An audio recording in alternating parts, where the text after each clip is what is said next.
During the event, there were some times where I felt frustrated because, I felt frustrated and then I realized that it was that the subject, the things to work through, that these are some pretty tough challenges and that they're really necessary and that the points of frustration signal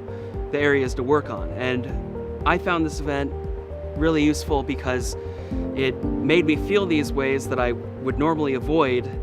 and it turned the attention, the spotlight on the exact things that I should be paying attention to. So I think I'm going to come away from this event, I think I am coming away from this event with a good idea of what to work on and